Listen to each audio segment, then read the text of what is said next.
Hi and welcome to the Freelance channel. This is Florante. Today's video is the first video in our series that we are starting here. So we're starting the new series, which is taxation for freelancers.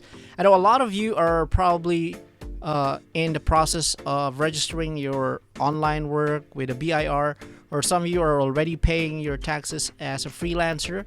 But for those of you who are just starting out with the freelancing and still, trying to find your way on how to register your freelance work so you can pay your taxes, then this video series is a must for you. So I would highly suggest that you go click on the subscribe button so that you get notified once we upload the next videos in this series.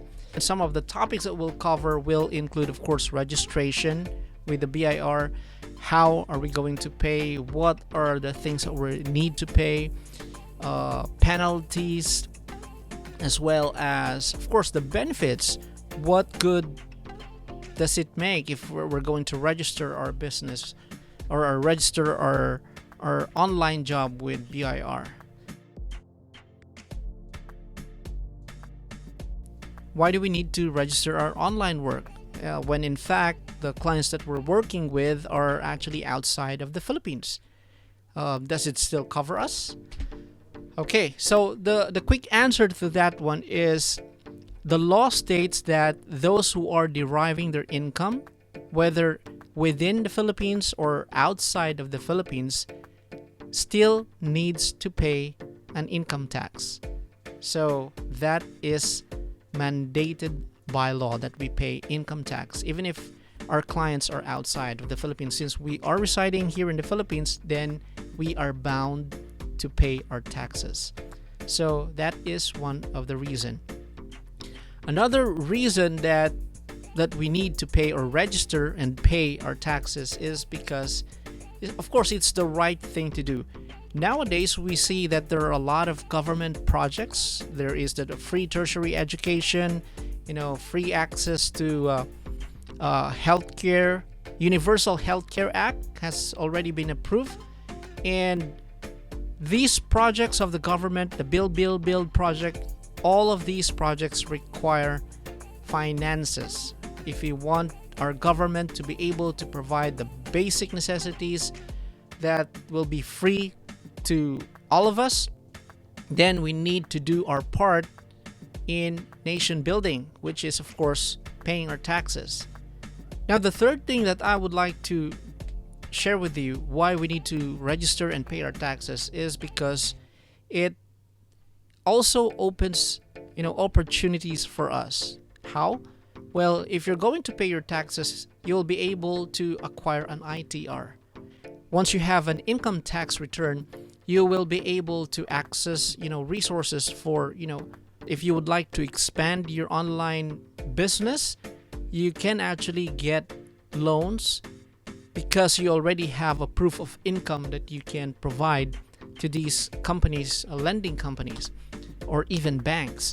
If you would like to have a housing loan or a car loan, these institutions will require for us to provide proof of income, and ITR or income tax return is one of the requirements that they will need from us.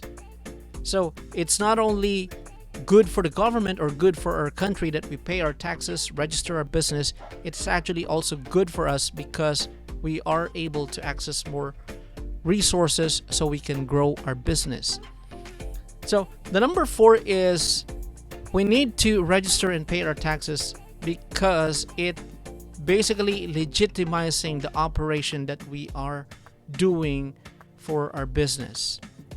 Now, we will be able to provide receipt for our client.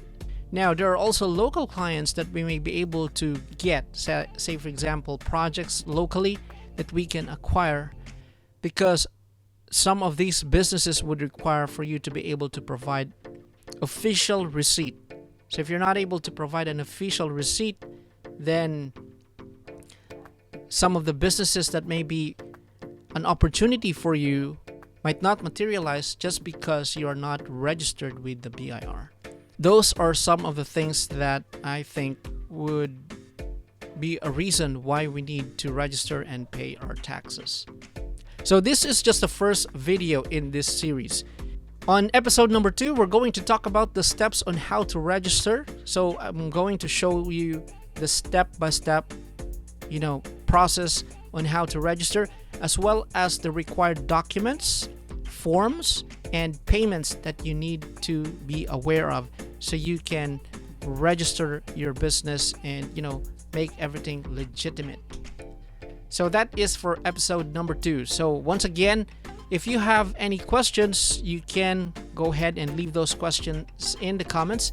And at the same time, you can also visit my website, thefreelancechannel.com. So that's all for this first episode on taxation for freelancers video series. Thank you so much for watching. Once again, go ahead and live the dream life without leaving the home.